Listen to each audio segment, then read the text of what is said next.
C'est l'affaire la plus controversée de l'histoire des sectes. On rentre dans un local qui est noir, avec une lampe de poche. Tout d'abord, sur ma gauche, une table sur laquelle il y a une rose. Tout autour, un cercle, des chaises disposées autour avec des habits, des capes. Il y a par terre plusieurs personnes, couchées sur le dos.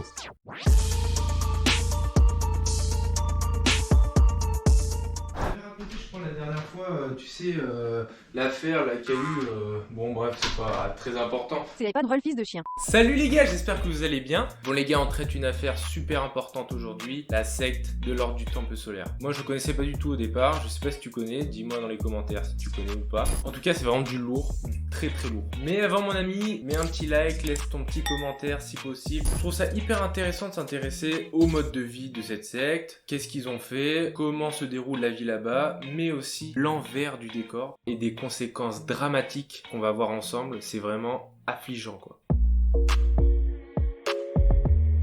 Bonjour, moi c'est Yannick Jolin. Ouais alors, moi c'est Père Castor et tout le monde s'en fout. Et du calme, laisse-le témoigner. Lui, il a vécu 8 ans dans la secte du Temple solaire et a échappé à la mort. T'en as fait autant toi ? Ouais vas-y, c'est bon là, oh. Tout commence en 1984 à Genève où un certain Luc Jouret et Joseph Dimambro fondent l'Ordre international chevaleresque de tradition solaire. Après avoir fondé auparavant la Golden Way, ce n'est pas vraiment un ordre de chevalerie. Ils se prennent pour des templiers quoi. Ça tombe bien puisque l'OTS se caractérise comme un groupe ésotérique, néo-templier.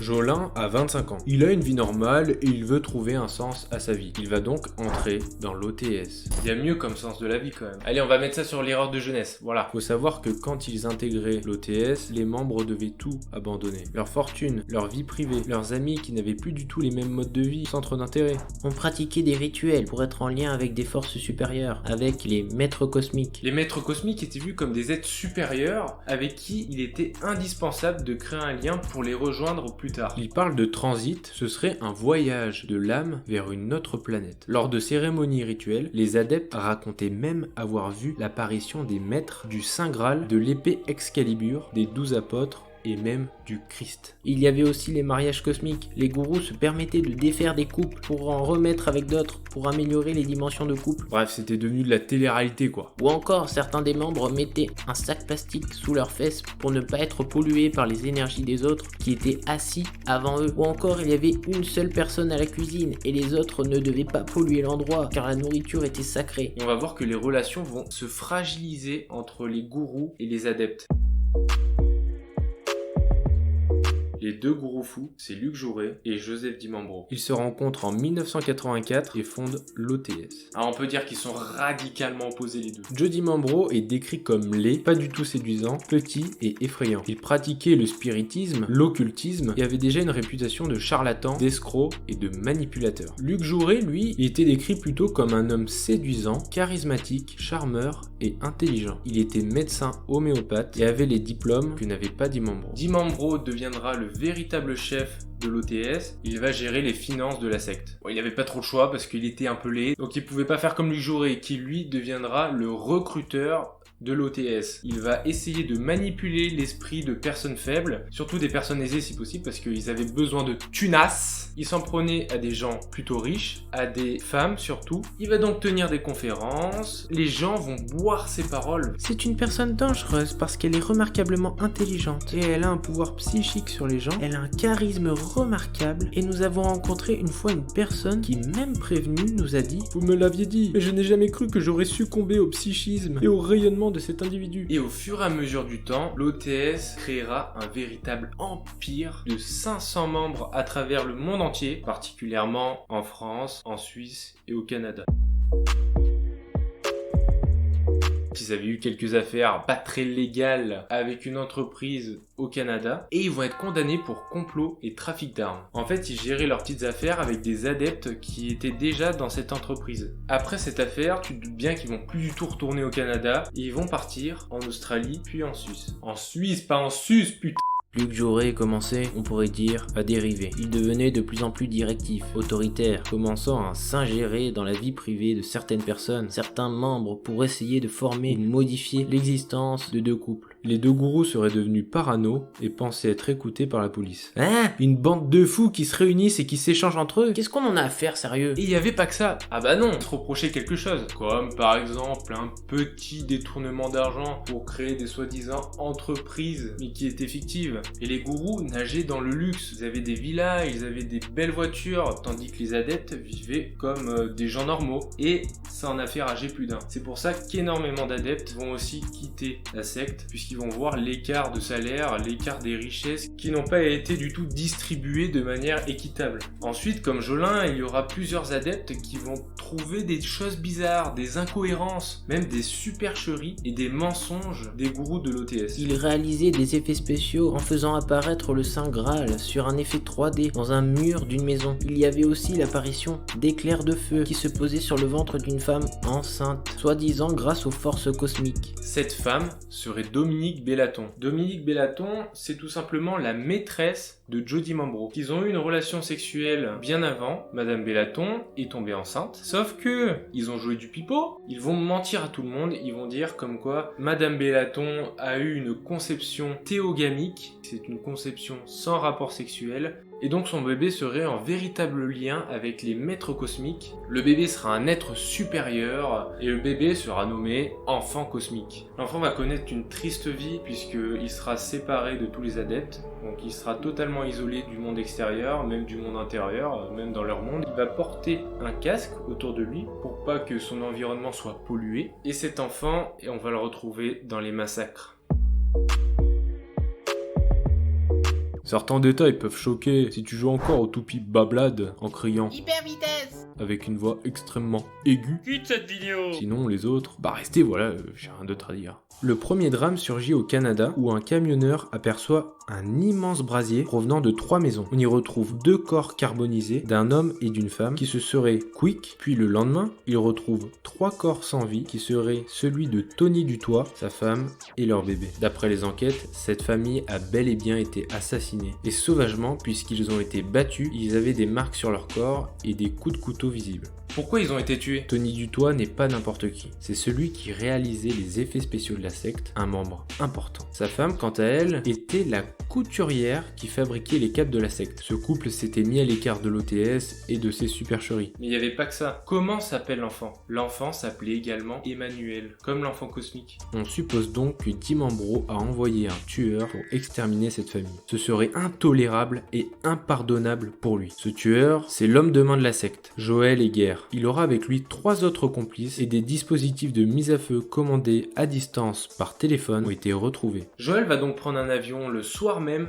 direction la Suisse, dans les chalets de Jouret et de Dimambro. On rentre dans un local qui est noir, avec une lampe de poche. Et puis on éclaire les lieux. Tout d'abord, sur ma gauche, une table, sur laquelle il y a une rose. Tout autour, un cercle. Des chaises disposées avec sur ces chaises des habits. Je rentre et je dis, ils sont tous là. 23 cadavres ont été retrouvés dans un sous-sol qui n'a pas été touché par les flammes de l'incendie. C'était un peu comme une pièce secrète qui ressemblait à une église avec beaucoup de miroirs. 20 des 23 victimes ont des balles dans la tête et ils ont aussi retrouvé des sacs plastiques sur leur tête. Les cadavres ont été retrouvés dans une forme presque parfaite, comme s'ils étaient disposés en forme de marguerite. Ils ont là aussi retrouvé des dispositifs de mise à feu. Bah tiens, quelle drôle de coïncidence! À 200 km, il y a exactement le même événement qui a surgi. 25 cadavres carbonisés ont été retrouvés dans 2 chalets à Salvan. Cette fois-ci, il y avait bien un système de mise à feu. Mais qui a totalement foiré parce que le voisin d'à côté a débranché l'électricité du village. Non, plus sérieusement, le village a vraiment eu une panne d'électricité à ce moment-là, et donc les mises à feu se sont enclenchées partiellement. À Chéry, ils retrouveront des produits puissants injectés dans leur corps et certaines traces de violence. Le scénario le plus plausible serait que quelqu'un les a réunis pour parler de l'avenir de l'OTS, faire un point sur la situation, pour faire des cérémonies rituelles, etc.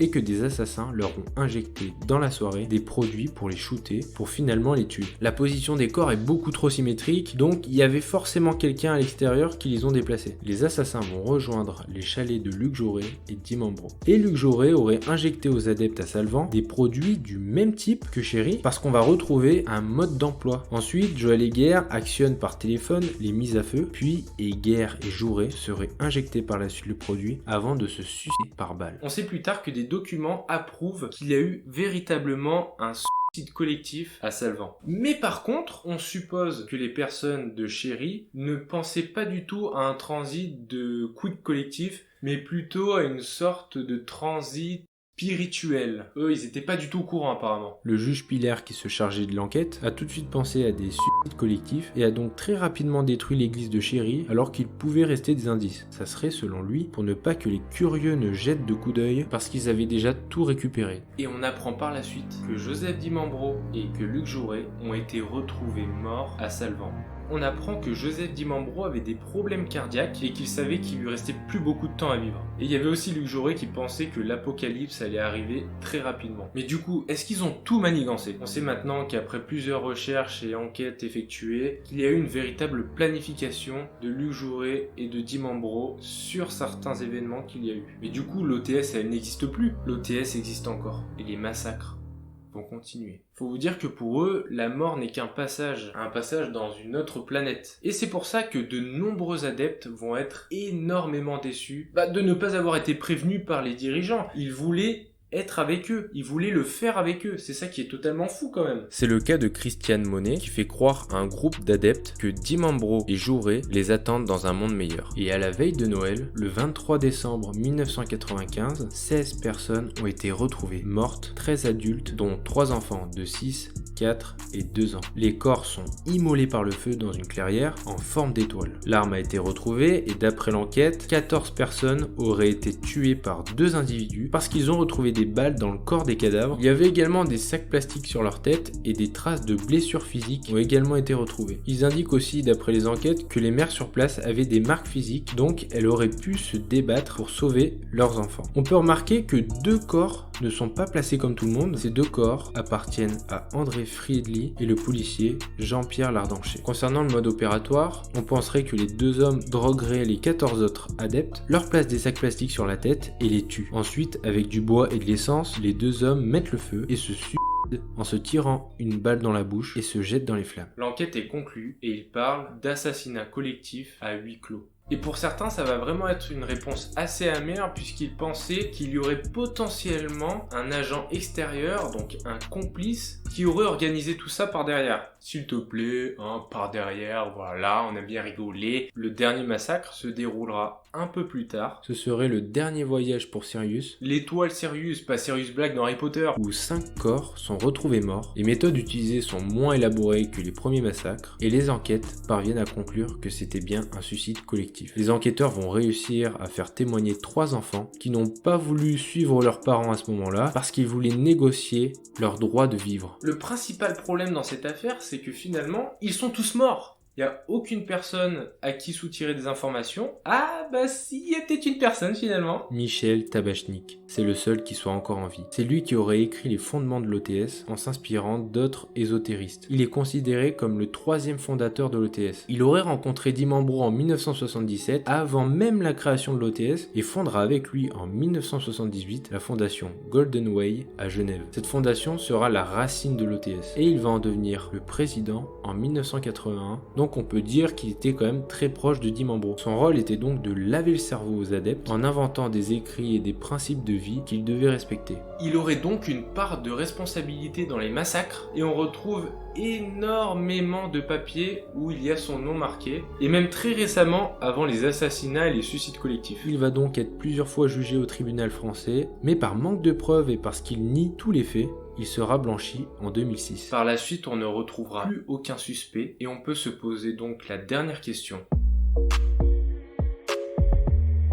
Oui, puisque généralement, les enquêtes qui ont été faites ont prouvé que ce serait plus des suicides collectifs, dans la majorité des cas. Jolin pense que tout ça a été mis en place pour faire croire à un suicide collectif, alors qu'il y a bien eu des violences et des exécutions. C'est vrai que quand on se pose la question, on peut se dire, mais comment c'est possible des corps aussi bien alignés, par exemple dans le massacre du Vercors? C'est très très bizarre. Bon, je voulais faire aucun jeu de mots, hein. Corps vers corps, voilà. Alain Vuarnet, qui a perdu sa mère et son frère dans le massacre du Vercors, se bat pour connaître la vérité et a un avis bien tranché sur la question. Nous restons persuadés, moi et mon père, que ce n'est pas avec quelques branchages humides que ces 16 corps ont été carbonisés à ce point. Il sous-entend par là qu'il y aurait un complice qui aurait pu utiliser une autre arme, comme un lance-flamme, pour brûler les cadavres. C'est vrai que vous pouvez retrouver les photos si vous voulez, elles sont sur internet, je vais pas les montrer ici. Et il a également mandaté un enquêteur qui a fait ses petites recherches et qui a trouvé une présence anormale de phosphore sur les lieux. Donc sa thèse du lance-flamme est plausible finalement.